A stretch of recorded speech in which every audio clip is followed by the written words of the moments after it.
Related rates help. Okay, we're going to start with an easier problem, or of a basic related rates problem before moving on to something a little more complicated. So the problem says the radius of the circle changes at a constant rate of 5 meters per hour. So when it's talking about the radius changing, we're going to use r for radius. And the radius is changing over time. So we're going to write that as the derivative, dr over dt. And that is a constant rate of 5 meters per hour. It says find the rate that the area of the circle is changing. So we're trying to find area. So if A is area, we're trying to find dA over dt equals what? When the circumference, so at the moment the circumference is 18 pi meters. So if we're trying to find the rate of the area, rate of change of the area of the circle, that's dA over dt, so we need the area formula. So the area of a circle is pi r squared. And to get the rate of change of the area, we have to take the derivative. So we're going to differentiate the whole problem. So dA over dt equals 2 pi r. And don't forget to also, since we're taking the derivative of a variable r with respect to time, it's going to be chain rule, dr over dt. So once we have this nice, once we've differentiated, now we can plug in our things that are changing. So we're trying to find dA over dt, and this is 2, and this is pi. We don't know r right now, but we do know this is 5 meters per hour. So we need to find r because we still have an unknown. So we want to think about, hey, is there anything in our problem that can tell us what r is, especially maybe something we haven't used. And we haven't used this information. So since we know the circumference of a circle, and we know the formula for the circumference of a circle, we can use that to find r at this moment when the circumference is 18. So don't forget the circumference formula is pi d, but we need it in terms of radius because we're trying to find r. So we're going to say since diameter is 2r, 2 pi r. And we know the circumference is 18 pi, and that equals 2 pi r. So when we solve for r, we get 9. So our radius is 9. So we're going to plug that in here. So dA over dt equals 2 pi times 9 times 5, and that gives us 90 pi. So dA over dt is 90 pi, so now we have to put units in. So don't forget the units for area, right? We are talking about meters, and so it's going to be area, which is something squared. So it's meters squared. And what time are we using? Over, and the time is per hour, so meters squared per hour. So dA over dt equals 90 pi meters squared per hour. So this related rates problem is a little more complicated. So in this problem, we are going to find the rate, the distance between the observer and the helicopter is changing. So here's the observer standing here, and here's the helicopter. The helicopter is moving up, so this is changing. And as the helicopter moves up, this distance is changing. But you also need to really analyze your diagram and say, okay, what is not changing? So right now, what is not changing is this 300 feet. And the 300 feet is not changing because the person is not moving. So the helicopter took off here, and the person is standing here. So this 300 feet is not going to change. We're going to call this x equals 300. That's not going to move. So this is 300 feet. It's a constant. So we want to find this distance. So I'm going to use since we're finding a distance, I'm going to call this side d, right? And what we want to find is the distance over time. So the distance, it is changing in feet per second between the person and the helicopter. When the helicopter, so at the moment, the helicopter is 125 feet from the ground, and so that's going to be our y. So at the moment, y equals 125. So I'm going to write my equation. So if I'm trying to find a hypotenuse, this is a right triangle. A great formula to use that relates all of these three sides is the Pythagorean Theorem. So that's going to be x squared plus y squared equals the hypotenuse squared, which in this case is d squared. Now, before I differentiate this, anything that's not moving, I would like to go ahead and replace that constant now. Because if I replace the constant now, then I don't have to differentiate it and it just saves me time. It's not too bad with this problem, but if you had like the product rule, the quotient rule problem, it'd be a lot worse. So this x squared is actually 300 and it is not changing. Now I know that we know the value for y, and sometimes students want to plug this into the y squared, but the problem with that is y is changing. So since it's changing, when you differentiate, you have to assign it a rate of change. We're only looking for that y at one moment in time, so that means we have to plug that in later. So again, I've boxed this. I like to box constants, so that means it's not changing. So now I'm gonna take the derivative. So the derivative of 300 squared is 0 plus 2y dy over dt equals 2d times dd over dt. And again, remember, this is what we're trying to find. We're trying to find dd over dt. So we have it now. Yay. Trying to find that. So now if you screw up by accident or you just don't realize it and you differentiate this x, you don't put the 300 in, then you would have had 2x dx over dt. But if you look at it, dx over dt, since this is not changing, that would have been 0. So this would have zeroed out anyway, and I had a couple people did that in class, and that's totally fine. All right, so now we're going to plug everything in. So we have y. The only thing is we don't have d yet. So we don't know what d is yet, but we can find d. Since this is a right triangle, we can find d using the Pythagorean Theorem. So 300 squared plus, at this one moment, what is the measurement of d?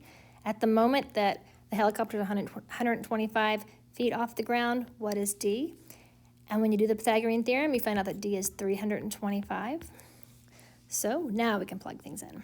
So 2 times y, which is 125, and we know dy dt, and that is 8, equals 2 times 325 dd over dt. So to get dd over dt by itself, you just divide both sides by 2 times 325.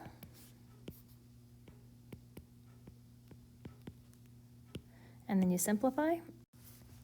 And then when we put this in the calculator, we get that dd over dt equals 3.07, and we're going to round to 3 decimal places, 3.077, and don't forget your units.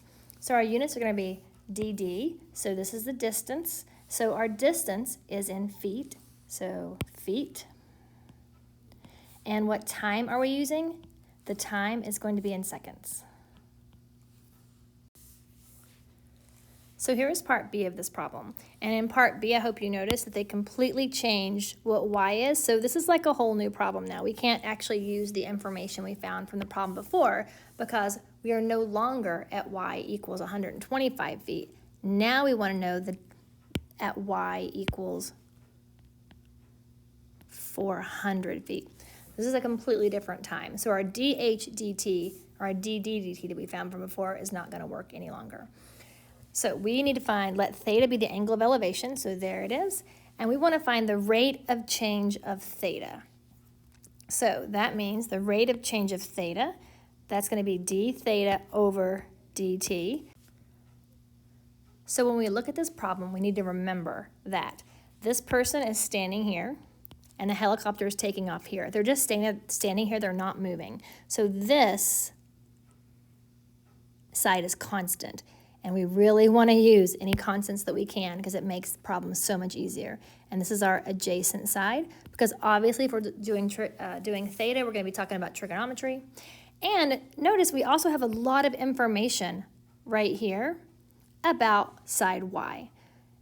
And side y is the opposite. So if I can, I want to use the opposite and the adjacent side to work with theta because that's going to make my problem so much easier because I know so much about these. I don't know anything about anything else, but I do know these. So if I'm trying to find d theta dt, I need to write an equation for theta. So an equation that relates theta and the opposite and the adjacent, a great one is going to be tangent. So let's try that. So tangent of theta. And remember, tangent is opposite over adjacent. And then if I have any constants, I'm going to plug those in. But otherwise, I've got to use the variables. So tangent theta is going to stay because theta is a variable. And opposite in this case is going to be y over x. So I'm going to put y because even though I know y at an instant, y is still changing all the time, so I can't plug it in. But I can plug in 300 because it never changes. Before I differentiate this, sometimes you guys don't like differentiating y over 300. It's a little confusing to look at. So I'm going to rewrite that as 1 over 300 times y. And if you think about it, 1 over 300 times y over 1 is y over 300, so that works. So what I really have is tangent of theta equals 1 over 300y. Again, I'm trying to find d theta dt, so now it's time to differentiate. The derivative of tangent theta is secant squared theta. And don't forget, we're taking the derivative with respect to t, and theta is a variable. So that means I have to use the chain rule, and I've got to multiply by d theta over dt. And on the other side, it would just be 1 over 300 if I were taking the derivative with respect to y, but I'm not. I'm taking it with respect to t. So I have to chain rule y as well, so it is dy over dt. I want you guys to notice that the square is on the secant, not the theta. So I can rewrite this as secant theta squared d theta over dt equals 1 over 300 dy over dt.